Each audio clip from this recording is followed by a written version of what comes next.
Hello, hello. We are coming to you today in honor of International Persons with Disabilities Day. So, what we decided to do is do an interview with someone really special who has autism.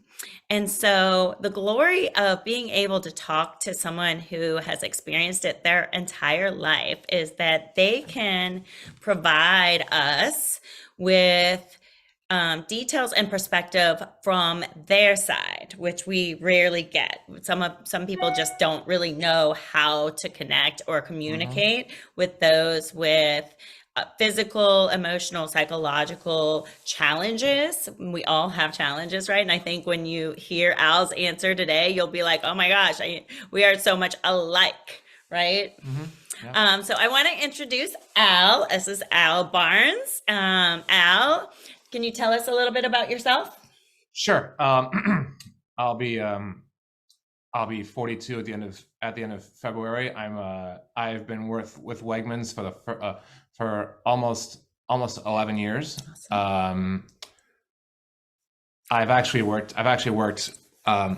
with Stacy for about 2.5 years, I think. Yeah. Give or take. After meeting with her first time, I didn't know what to expect. I really didn't. No one does.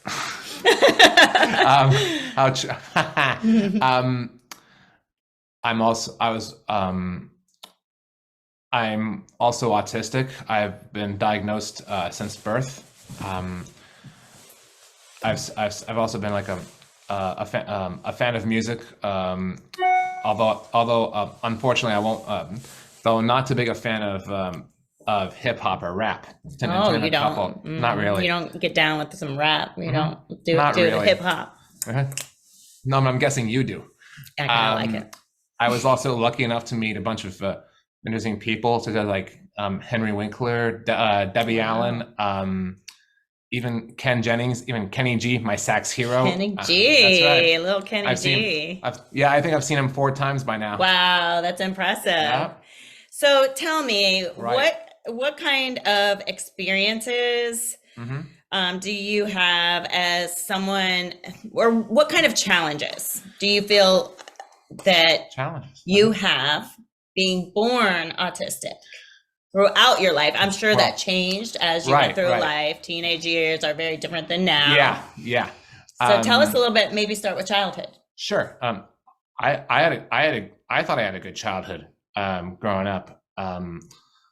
I actually wasn't too familiar with autism by the time I was like right around 6. At that time, I think 1987 was about to give way to 1988.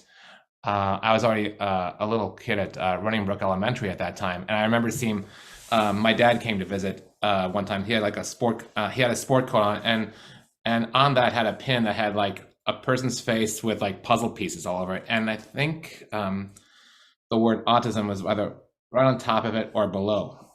So that could be. So in retrospect, that could be my first memory of it. Oh, very cool. Sounds like you had a very supportive father. I think so. That's so important. Not everybody has a super supportive parent. So I guess not. You got lucky. Awesome. Well, as you evolved into adulthood, and moved out on your own, that I'm sure surfaced a bunch of new challenges. Can you tell us a little bit about going out on your own?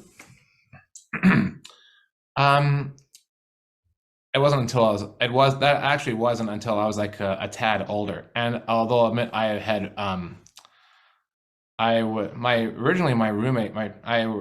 originally rooming with a couple of former Special Olympics athletes, although golf was more their thing. I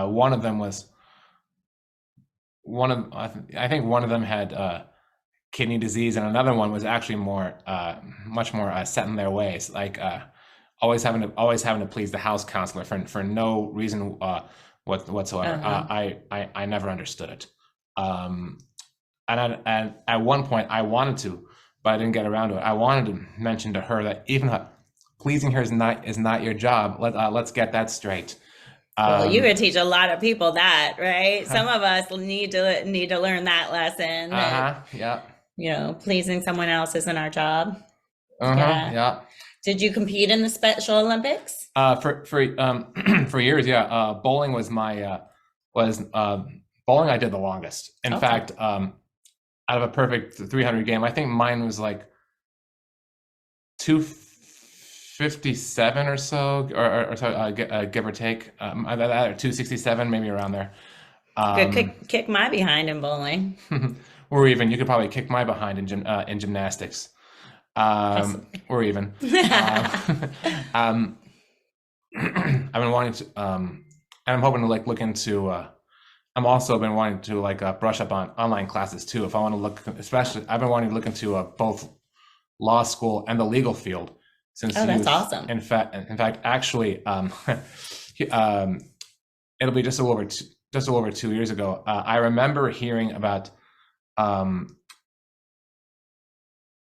this email I got from Wizard World about the original cast of LA Law appearing in it virtually, and there was no way I could resist asking each of the or most of the cast members.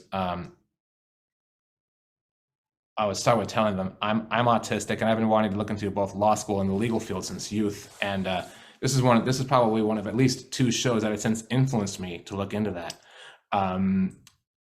If each of their characters were given opportunities to mentor anybody with a disability who's been wanting to look into the legal field since youth, whether it's autism, which I have, or it's something else, Yeah. would they accept? Would they do it? Of course, the overall response was yes. And even now to this day, I couldn't tell you how much of how much of how uplifting that was. Mm-hmm. Experience. Well, surely it was expensive. On the other hand, so worth it. Very motivating. That's contest. exciting. Yeah. I'd have to show all those to you Yes, at a certain point. I would love that. I would love that. Beautiful. So, Al, can you tell me what kind of challenges you face with people who maybe don't understand autism, like when you travel, when you're working, shopping, things like that? Challenges and stuff. I have to think this over. I'd have to. Originally, when I first heard the word autism, I thought it was a disease you could catch, like AIDS or cancer Right. or something else. Right. I really wasn't too familiar with it at the time. I also had experience as one of those like DAP Day presenters years earlier. This was we would disability awareness participation, I think is the right word. We would just basically go to schools all over the county talking about our disabilities and what it's like to live with them. I mentioned autism, and I would even bring my saxophone with me too. I love that. You should have brought your sax today. We're going to do that next time. Exactly. Yeah. I think it's to cut a long story short. I think the experience alone, it changed my life. I think we changed the students and teachers' lives at the same time. Of course, that's amazing. So, what do you want people to know about the challenges of autism and how to support those with autism and communicate effectively? I would say, well, first of all, for starters, I'd mention it right off the bat, being autistic. I would still recommend doing as much. I would say do as much research as possible. I doubt there's a specific limit. I mean, the more the better. Right. Yeah, the more research, the better. And I think. And you had a second one. Right. Second recommendation. Yep. Which was. Well, watch films like Rain Man as much as possible. That I would think would really take the cake. Yeah. You can learn a lot just by watching a movie like that, right? Yeah, you can. Yeah. What's your do you have a favorite scene in that movie? Let's see. I don't know if I do or I don't, but I would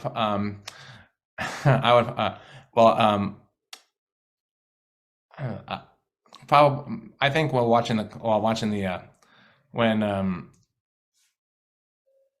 Raymond's saying to Charlie, I'm an excellent driver," or anything, and I don't care much for the scenes where he's freaking out and all that stuff. Of course, I mean, he would do it more times than I'm willing to admit. Um, I think also the bonding between the two. Mm-hmm. Um, Amazing. I'll admit I have no clue. I have no idea about if there are at least one or two scenes in that film that um, made it the hit that it was, and what earned Dustin that. Well, that he Oscar. did an exceptional job, don't you think? He did, yeah. Yeah. One thing I was curious about, I've worked with all kinds of disabilities throughout the years. But what I've found is like some people have really intense overstimulation issues with sound or with social environments. Do you have those issues with overstimulation where you just have to like go be by yourself? Yeah, I do. But I was going to say, but I think I was about to say, I think it depends on the situation. Mm-hmm. I'd want to be with people I've grown to trust and look up to. Mm-hmm. I'm not the kind who does information overdrive or too much information all that well. I think I did a little bit of research on it at one point. But you're fine with sound. Oh, yeah. And so I find that I get overstimulated very easily. And a lot of people out there do as well. You don't have to have any kind of disability to have that happen. I think it just happens more so in the world of our autistic individuals and loved ones. Exactly.